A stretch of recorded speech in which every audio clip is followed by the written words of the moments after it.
under Joe Biden, when 40-year high inflation was stealing Americans' purchasing power. President Trump's policies are and will continue to allow Americans' incomes to go further for bills, retirement, and achieving the American dream. A key part of the American dream is buying a home, and that is finally becoming more affordable under this president. This past week, it was announced the annual mortgage cost for a new home has fallen by $4,000 so far under President Trump, after rising by roughly $15,000 under Joe Biden. As a result, mortgage affordability has reached a 4-year best following recent bold action by the president to make home ownership more attainable for American families, not large Wall Street corporate institutional investors. At the same time, national median rents have fallen to a 4-year low and have declined for 6 consecutive months. The annual rental cost for a new rental unit has fallen nearly $100 so far under President Trump, after rising more than $3,000 under Joe Biden. And many are crediting that to the president's deportation efforts to remove illegal aliens from our communities and therefore from housing that should be used for American citizens. At the grocery store, the price of eggs, dairy, cheese, fresh fruit, apples, oranges, potatoes, tomatoes, and butter have fallen since President Trump took office, and he is continuing to fight for even lower prices at the grocery store for the American consumer. At the gas pump, fuel prices are down by almost 10% over the past year. The average national price for a gallon of regular gas is now less than $3 and is approaching $2.70 in some states, and much lower than that in many states across the country as well. We've seen in several states gas is under $2 a gallon. And at the pharmacy, prescription drug prices are down over the past year, with even more price relief ahead for American patients, thanks to President Trump's most favored nation drug pricing deals and the great health care plan, which he is calling on Congress to pass as soon as possible. What President Trump wants Americans to understand is that this is only the start and the best is yet to come. The historic success that we have seen since he took office is just the beginning of enormous growth and opportunity that we are about to witness. And I know the president looks forward to hitting the road and being with the great people of Georgia tomorrow to talk about just this.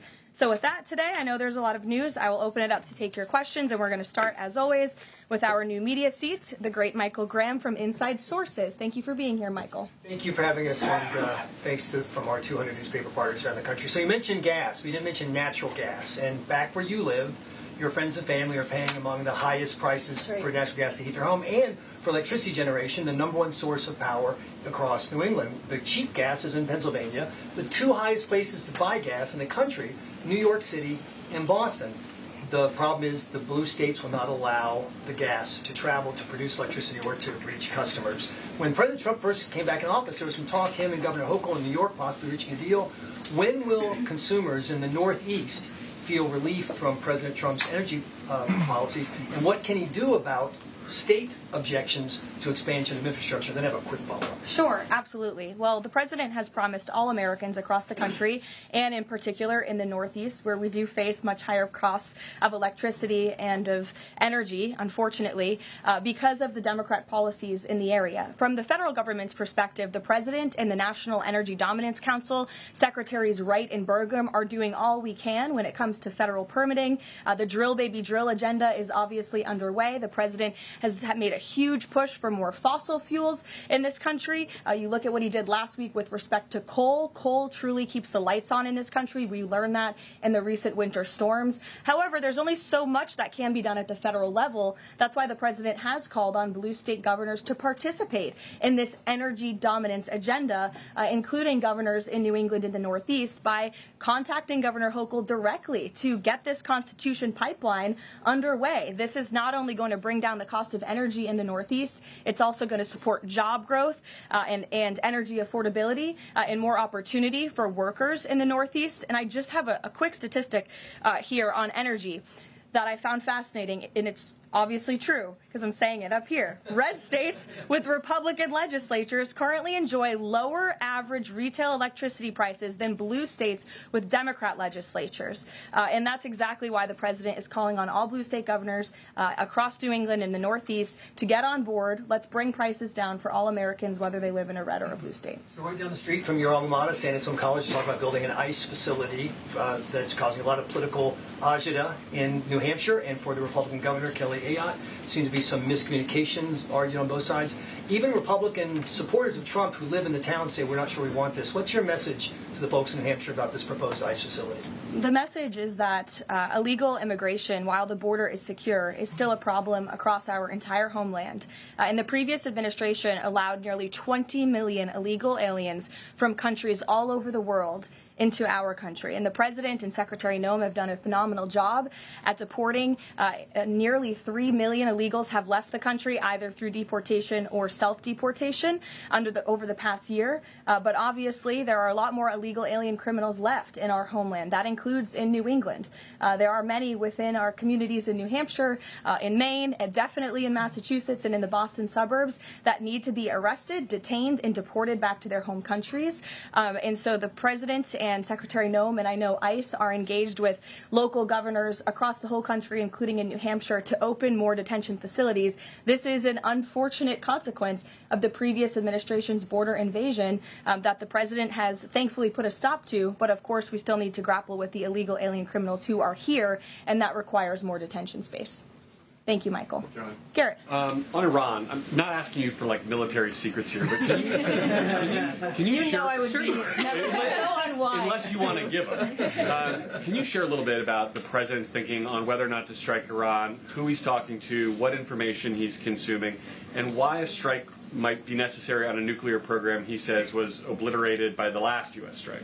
Well, there's many reasons and arguments that one could make for a strike against Iran. The president had a very successful operation as commander-in-chief with Operation Midnight Hammer, as you know, as you just said, totally obliterated Iran's nuclear facilities. The president has always been very clear, though, with respect to Iran or any country around the world, diplomacy is always his first option, and Iran would be very wise to make a deal with President Trump and with this administration. He's talking to many people. Of course, his national security team, first and foremost, and you know who the members of that team are. And this is something, obviously, the president takes seriously. He's always thinking about what's in the best interest of the United States of America, of our military, of the American people, and that's how he makes decisions with respect to military action of any kind. And on the flip side of that, he's got the State of the Union speech next week. If he is going to take military action, does the administration believe it's important to sort of convince the American people, sell the American people? Will we hear something about that in the State of the Union to make the case for why something like that might be necessary to risk American lives? Look, again, I'm not going to engage in a hypothetical. Good try, Garrett, but you can't catch me there. I will say, with respect to the State of the Union, you'll be hearing more about what is to come from the president's speech very soon at the appropriate time. It is going to be a very good and powerful speech, so everyone should tune in. Ed. Karoline, thank you. I got two questions for Sure. you. About Independence Hall in Philadelphia, the administration's decided to appeal a judge's ruling that in essence was trying to put the slavery displays back, arguing that the federal government believed it had the power to disassemble and disassemble historical truths when it has some domain over historical facts. The judge said it does not. The administration said that you were planning to put up updated interpretive materials and provide a fuller account of the history of slavery at Independence Hall. What more was the administration, or is the administration, planning to add? I'm not familiar with this specific instance, Ed, to be honest with you, but I will check in with the appropriate people who are overseeing this, and we'll get you a more firm answer. One other question. Then yesterday, in his statement about Jesse Jackson, the president said, despite the fact that I'm falsely and consistently called a racist by the scoundrels and lunatics on the radical left, Democrats all, it was always my pleasure to help Jesse along the way. Where or when does the president believe he's been falsely called racist? You're kidding, right? No. I will pull plethora of examples. I'm going to get my team in that room to start going through the internet of radical Democrats throughout the years, Ed, who have accused this president falsely of being a racist. And I'm sure there's many people in this room and on network television across the country who have accused him of the same. In fact, I know that because I've seen it with my own eyes. And the president very much looks forward to having an event later this afternoon at 3 p.m. to celebrate Black History Month and to talk about how his policies are advancing opportunity and prosperity for all Americans through record tax cuts, through the Trump accounts that all Americans can access regardless of race. These are a great thing for the next generation of Americans. The president has also awarded hundreds of millions of dollars in additional funding to strengthen educational outcomes at historically black colleges and universities across the country. Again, the president is protecting the hard-earned benefits of the 2.4 million black veterans who honorably served in our nation's armed forces by reducing the black backlog of veterans waiting for their VA benefits and for their home loans through the Department of Veterans Affairs. So there is a lot this president has done for all Americans regardless of race, and he has absolutely been falsely called and smeared as a racist, and I'm happy to provide you those receipts, and we gladly will right after this briefing. Jennifer, go ahead. You mentioned the $5 billion in pledges for the Board of Peace. Will we be able to get a breakdown of which countries are providing each of those pledges? Yes. And which countries are providing troops? Sure. We're happy to provide that breakdown, and I'm also happy to provide the list of countries that will be attending tomorrow. I know it's more than 20 countries. I know there's a lot of interest in that. I'll spare myself reading you the list of 20 countries from the podium, but we will provide it, and the president will be opening the meeting tomorrow with remarks, and will sort of formally be chairing the meeting at the beginning before he departs for Georgia tomorrow. And then on the sewage spill, the sewage pipe that broke on Potomac, can you give us an update on the federal government's response? And officials have told CBS that some of that aging infrastructure is a concern, that this particular pipe wasn't even of the most urgent concern. Do you know if the government is looking into which other pipes could be at risk of collapsing? Well, the next step in this process is for any of the three local jurisdictions involved, whether that's the Commonwealth of Virginia, the state of Maryland and Governor Moore, or the District of Columbia, to step forward and to ask the federal government for help and to ask for the Stafford Act to be implemented here so that the federal government can go and take control of this local infrastructure that has been abandoned and neglected by Governor Moore in Maryland for far too long. In fact, it's no secret that Maryland's water and infrastructure have been in dire need of repair. Their infrastructure has received a nearly failing grade in the 2025 report card from the American Society of Civil Engineers. This is the same grade they've received 5 years earlier. There has been no improvement under the leadership of Governor Moore. He's clearly shown he's incapable of fixing this problem, which is why President Trump and the federal government are standing by to step in. And for all of the environmentalists in the room and across the District of Columbia, let's all hope and pray that this governor does the right thing and ask President Trump to get involved, because it will be an ecological and environmental disaster if the federal government does not step in to help. But of course, we need the state and local jurisdictions to make that formal request. That's part of the legal process to move forward. Peter. So you said that any of the three Democrats just need to ask. A few minutes ago, Maryland's Governor Wes Moore asked. He said, if the president wants me to ask nicely, our response is this: please, Mr. President, do your job. To which I say, I'll ask the president, and we will provide you with the next steps. But in all seriousness, the federal government has been preparing plans. The White House has been in contact with FEMA, with the Army Corps of Engineers, with the Environmental Protection Agency. Again, we've been standing by. This is a problem we want to fix, not just for the federal government, but for everyone who lives in the District of Columbia, including all of you. So you're welcome. To your point about that, there are a lot of events coming up for America 250. The president wants people from all over to come to the nation's capital. Is he worried that by the summer, the Potomac River will still smell like poop? He is worried about that, which is why the federal government wants to fix it, and we hope that the local authorities will cooperate with us in doing so.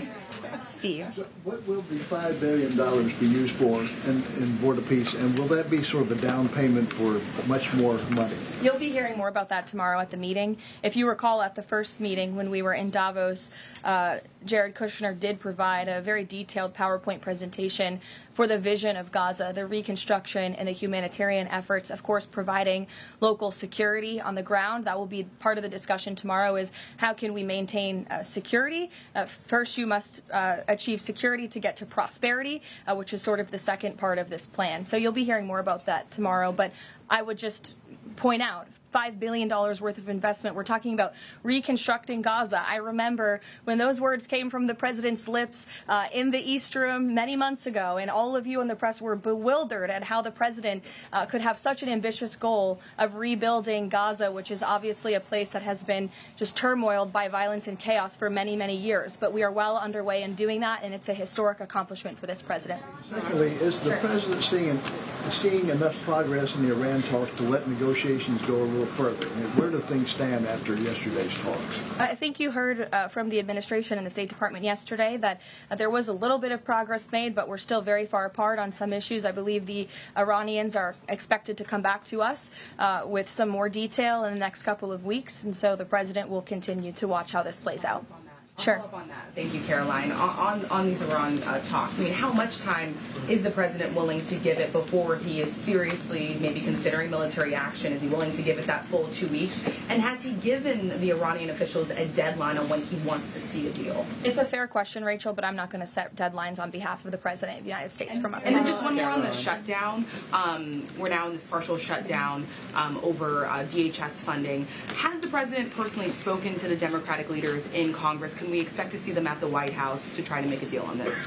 Not to my knowledge. He hasn't had any direct conversation or correspondence with Democrat lawmakers recently. It doesn't mean he's not willing to. I'm just not aware of any conversations that have taken place. I do know the White House and the president's representatives have been in direct conversations with both Democrats and Republicans, but of course Democrats are the reason that the Department of Homeland Security is currently shut down. They have chosen to act against the American people for political reasons, and now we have FEMA workers, the men and women of the United States Coast Guard, men and women of TSA who keep our airports moving, who will be working without paychecks for no good reason other than the Democrats wanting to pick a fight with Donald Trump. And the president thinks that is irresponsible and despicable. He wants the government to be open. We've been engaged in good faith negotiations with the Democrats. Last night they sent over a counter-proposal that frankly was very unserious, and we hope they get serious very soon because Americans are going to be impacted by this. Sure. Thanks, Caroline. President Trump has talked about a forthcoming executive order on voter ID. Is there more details you can provide about for that? And can you talk about any steps that you're taking to overcome court challenges that you've kind of faced in this area before on voting? Well, as the president said in that Truth Social post, he's discussing and exploring legal options for a potential executive order with respect to voter ID, but this is something he's made very clear he wants Congress to get done. The Save America Act is a common sense piece of legislation that has now passed the House of Representatives to ensure that voter ID is a requirement in the United States of America. This is a common sense policy that nearly 90% of the country agrees with. You need an ID to go and purchase alcohol. You need an ID to go to the library and check out a book. And so the president thinks you should have an ID to vote in our nation's elections. And I know the vast majority of Americans agree with him on that. And he wants Congress to move quickly to get it done. Thank you so much. Sure. On Cuba, you know, it's increasingly being described as a humanitarian crisis. What is a successful outcome for the U.S. that the U.S. wants to see in Cuba? Is there anything less than regime change that would be considered success?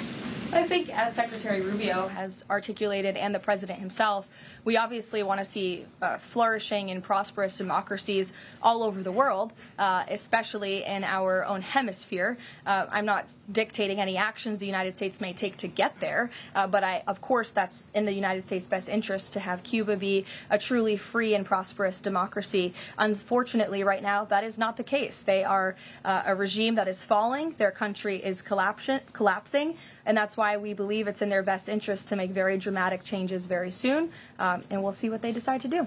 Karoline, Sure. thank you so Much. Following up on Gaza, this $5 billion, who exactly will be in charge of managing this money? Would that be the president himself making the final decision on how these funds are spent? It will be the Board of Peace, which the president is, of course, the chairman of, but all of the member parties, I believe, will have votes on the funding. And then, of course, there is that technocratic layer underneath the official Board of Peace with the member countries that will be making decisions as well. So if you just go back and look at the first event that we had where we sort of unveiled the structure of the Board of Peace, that structure remains in place, and they'll be overseeing the funds that will be announced tomorrow for their reconstruction and humanitarian efforts.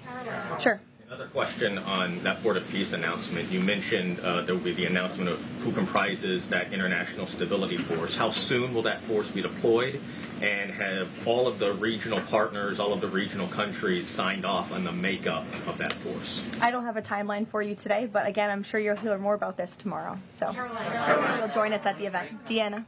Thanks, Caroline. Two questions. Sure. First, the president has talked a lot about housing affordability, and several countries that are facing housing shortages, including Canada, for example, have imposed a ban on non-citizens, like foreigners, from buying their houses. Do you know if that's a strategy that the president would be willing to deploy?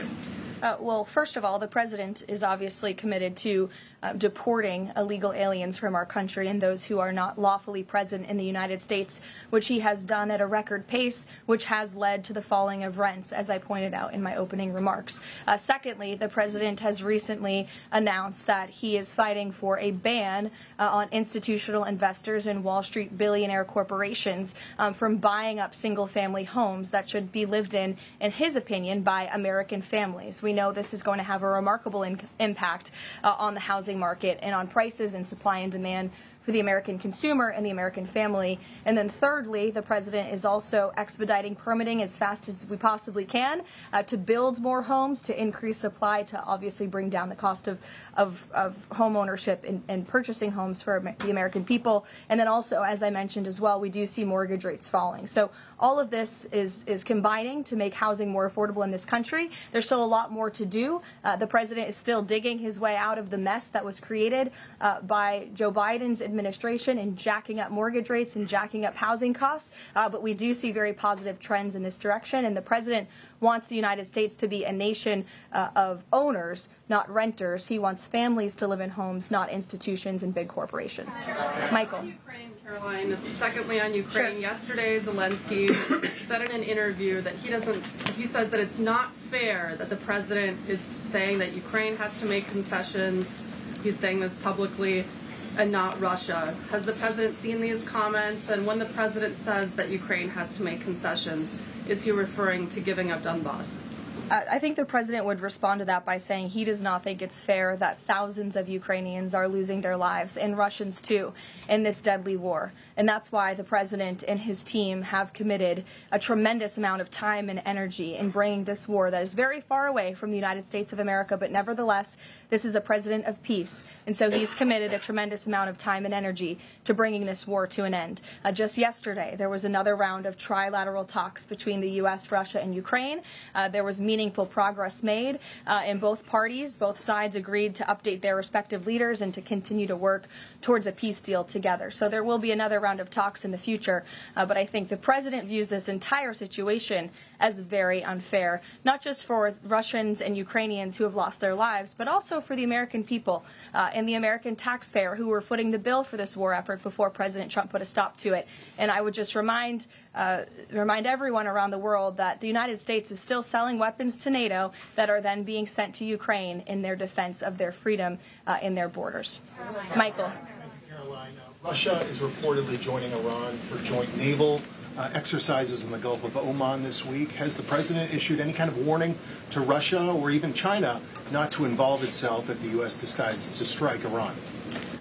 Not to my knowledge, no, or not that I would dictate from this podium. I wouldn't reveal the president's private conversations with world leaders. With respect to that, again, when it comes to Iran, the president has a decision to make, and he will do that, and I'm not going to broadcast what that decision may be ahead of him. President Barack Obama, Caroline, was recently asked if aliens are real. He says they're real, but he hasn't seen them. The president's daughter-in-law Lara Trump told Miranda Devine of the New York Post that the president has a prepared speech on this issue that he prepares to deliver at the right time. Is that true? And does the Trump administration believe aliens are real? Well, a speech on aliens would be news to me. That sounds very exciting, though. I'll have to check in with our speech writing team. And that would be of great interest to me personally, and I'm sure all of you in this room, and apparently former President Obama, too. So we'll keep you posted on that. Tyler. The White House has touted an unprecedented amount of cooperation with counties in Minneapolis after the negotiations with Tom Homan. Are those written or verbal deals with the sheriff? How many have agreed to cooperate on immigration enforcement who previously refused to do so? Yeah, the last time I spoke with Mr. Homan, which was just a few days ago, he assured us that nearly every single county in the state of Minnesota has agreed to notify ICE when they are releasing criminal illegal aliens from their jails. This is an unprecedented level of cooperation that we have not seen. It has led to not only cooperation to detain illegal aliens in Minnesota, which just this past week I have looked at the list. They've detained some very heinous people who none of you would want living in your communities, but has also led to a much more calm situation on the ground. We've also seen, and you've seen this with your own eyes play out, the local police and the state police have now cooperated in the arrests of left-wing agitators and criminals who are unlawfully obstructing immigration enforcement in their efforts. So this is a huge win, and again, the president sent Mr. Homan to Minnesota to do a job, and he has done it well, and I think the situation on the ground proves that. Are those like written agreements that they've been signed by various officials in the state? These are agreements that have been made by state and local officials in the federal government, and we are seeing that cooperation play out every single day. These counties are notifying ICE when they are releasing criminal illegals from their jail, and we do know that they are arresting left-wing agitators who are unlawfully impeding law enforcement. There's video to show that. Show it yourself. You can view it with your own eyes. John. Thank you, Caroline. You mentioned two things: DHS closed and the SAVE Act IDs.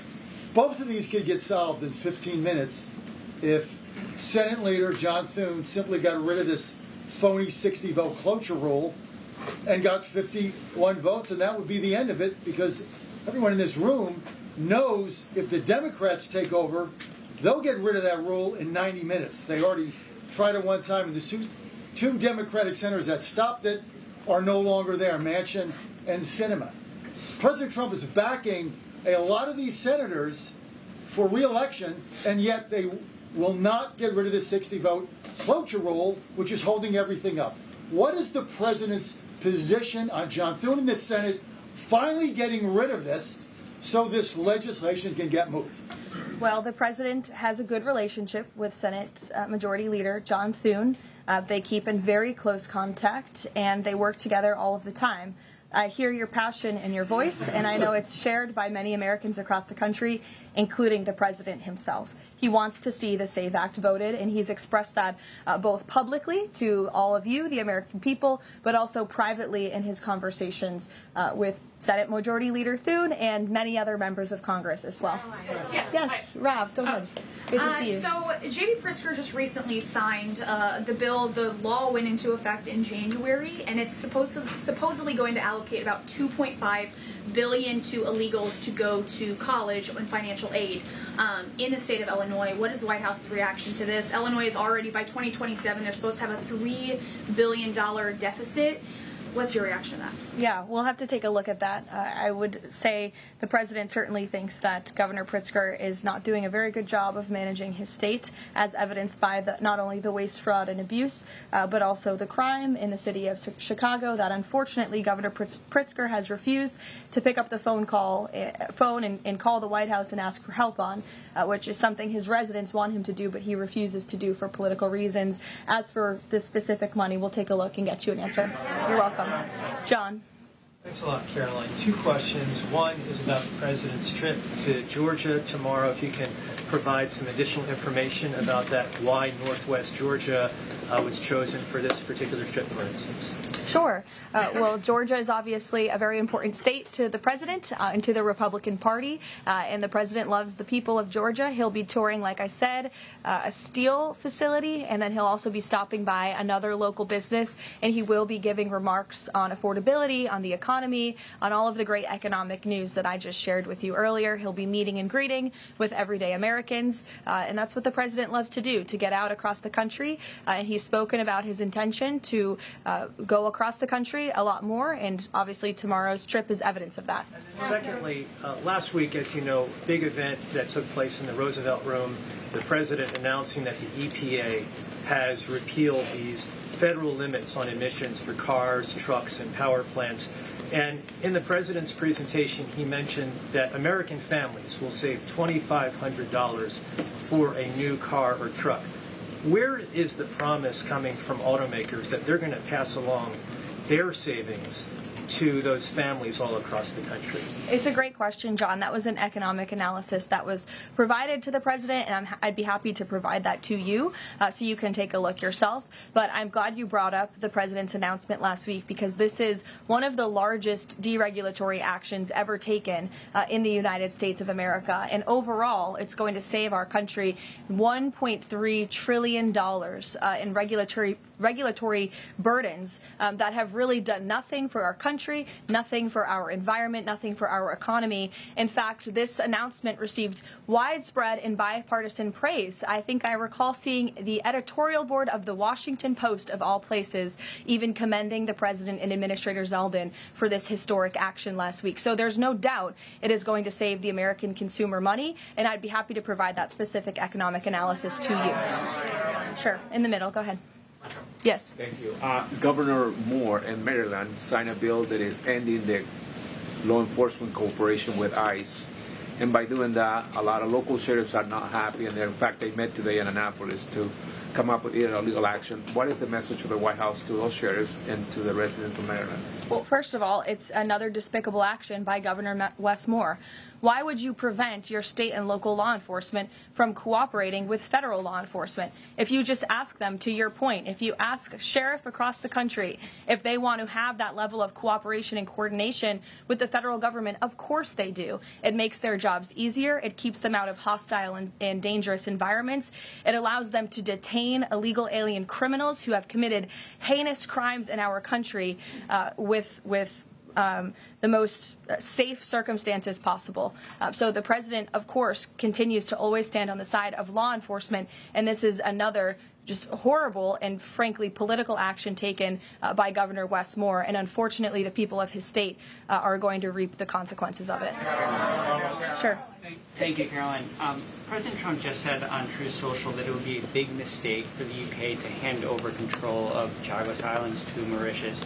But the State Department earlier this week has said that the U.S. does support that handover. So does this post now suggest that the U.S. does not, or that President Trump has changed his mind on this? The post should be taken as the policy of the Trump administration. It's coming straight from the horse's mouth. When you see it on Truth Social, you know it's directly from President Trump. That's the beauty of this president and his transparency and relaying this administration's policies to all of you and to the rest of the world.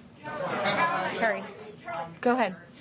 There's been a series of walkouts from public school students that have been sort of provoked by a number of public school administrators. What are your thoughts on this? What's the administration's thoughts on this? Will they be taking any actions on these walkouts against ICE?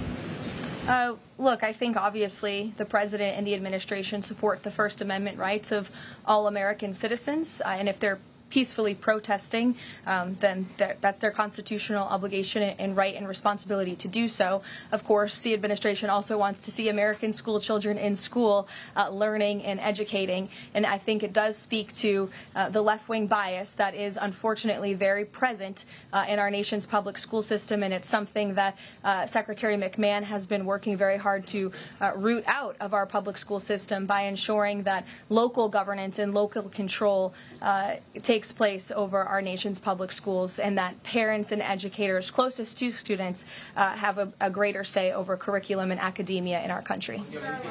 Take a couple more. Go ahead. Thank you, Caroline. The Vatican announced earlier today that they would not be joining the Board of Peace initiatives over concerns that it could potentially compete with the United Nations over handling crisis conflicts. What's the White House's response to that? Yeah, look, we saw that. I think it's deeply unfortunate.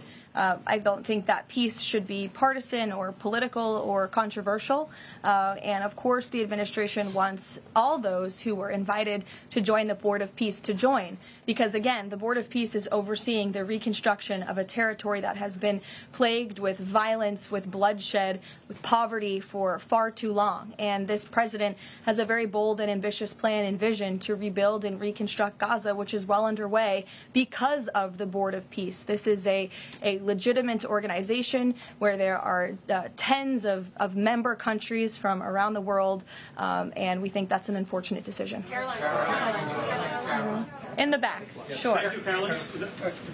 I'll go to both of you, sure. Okay. Go ahead, and then Jake, you can go. Caroline, can you tell me, is there an update regarding the tariff rebate checks that the White House has promised? I don't have an update for you on timeline, but I know that it's something that the president and his economic team continue to very seriously discuss. Thank you, Caroline. I've got two questions.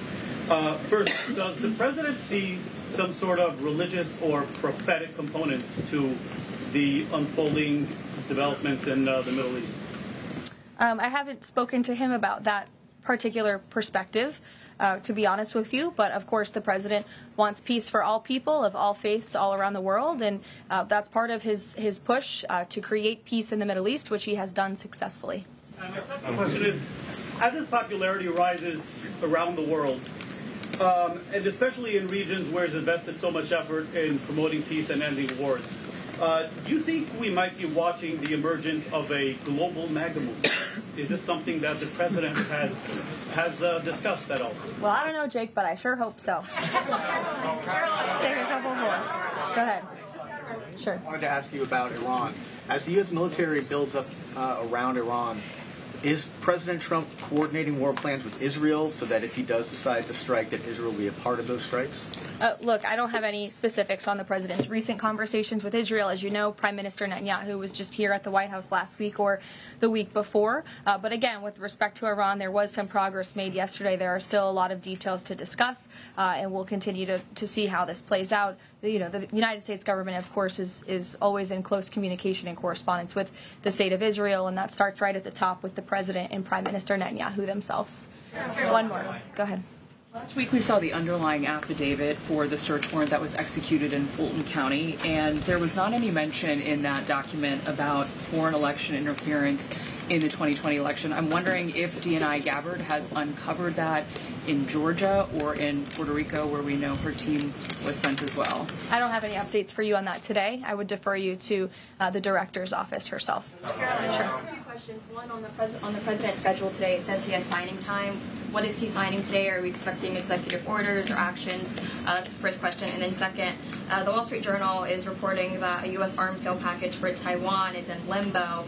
Can you just confirm this reporting / offer any additional comment? And how concerned is the administration that if an arms deal with Taiwan went through, that this could disrupt the China-U.S. Trade truce? Sure. Well, I haven't read the full Wall Street Journal report. I will just say with respect to an arms sale to Taiwan, I don't have any announcements or updates on that for you today.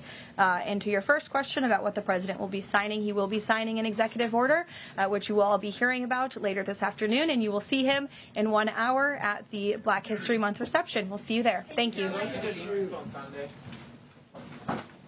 Live look at the White House press briefing, where Press Secretary Karoline Leavitt, she started off with how she says President Trump is making life more affordable for Americans and growing the economy, citing the January jobs report shattering expectations.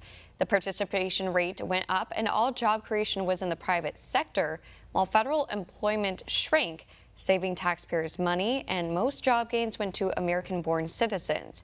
She took numerous questions, including the sewage dump into the Potomac River, saying this is a problem the administration wants to fix. She says the White House has been in contact with FEMA, the Army Corps of Engineers, and others. And regarding the Russia-Ukraine war, Leavitt said another round of talks are planned in the future.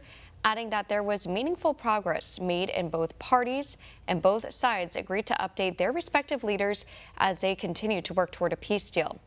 Leavitt said the last time she spoke with Tom Homan, he assured the administration that nearly every single county in the state of Minnesota has agreed to notify ICE when they're releasing criminal illegal aliens from their jails, calling it an unprecedented level of cooperation.